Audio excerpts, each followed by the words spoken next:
And we return to Book 16 of Homer's epic poem, The Odyssey, where father and son meet.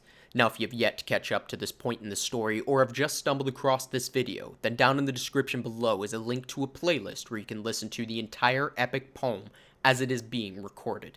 And if you would like a copy of The Odyssey with the Iliad attached, there is also an affiliate link where you can purchase a copy to follow along.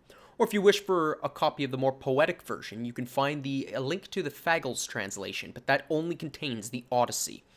But without further ado, and no more stalling for time, nor more shilling either, then we begin with the Homeric epic that is the Odyssey, where Odysseus reveals himself to his son Telemachus.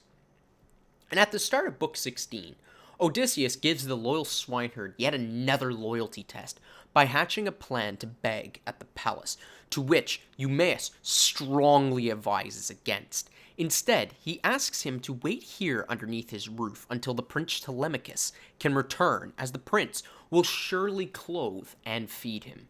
Odysseus pretends to reluctantly agree to this, and in the meantime, he asks to hear about Eumaeus' life story. And during the exchange, Telemachus actually arrives back in Ithaca after avoiding the trap that was laid out to him by the suitors at sea. He not only avoids that one, but he also avoids another trap, for the suitors had missed him initially, and they decided to go back and plan to ambush him before he reached the actual palace.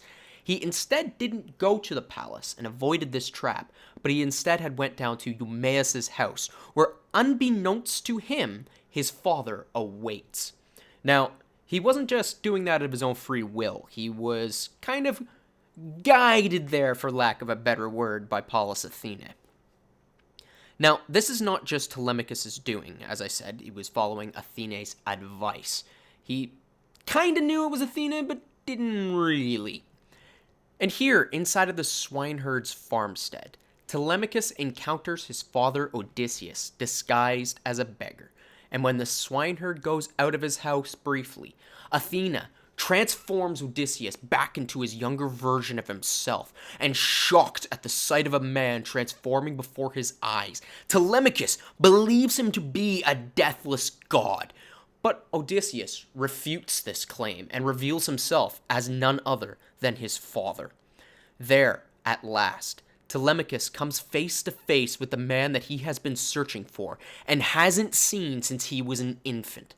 The two embrace and shed tears, both of joy and of sorrow, but they quickly have to put on a facade as Athena transforms Odysseus back into his beggar form just before the swineherd returns to his home.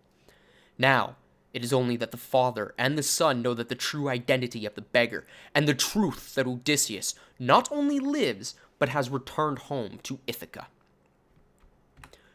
Now back at the palace, the suitors are furious at their failed plot. Phenas states that they must be patient and let the gods' plans reveal themselves, to which the other suitors agree to this plan. You can see here in this book just how much the characters have grown and changed. Odysseus is practicing restraint. This has been needed. It was been laid out for him all the way back in the land of the dead. Telemachus is no longer a dependent child without courage. He is no longer a captive.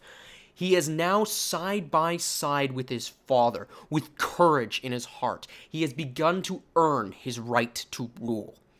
Eumaeus' life story also shows us how fate can shape a life, and how privilege can so easily be taken away, for the gods themselves are working together to make fate turn into privilege.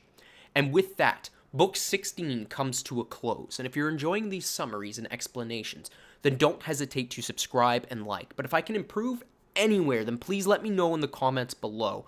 And with that, I look forward to seeing you guys all next time. Take care, everyone.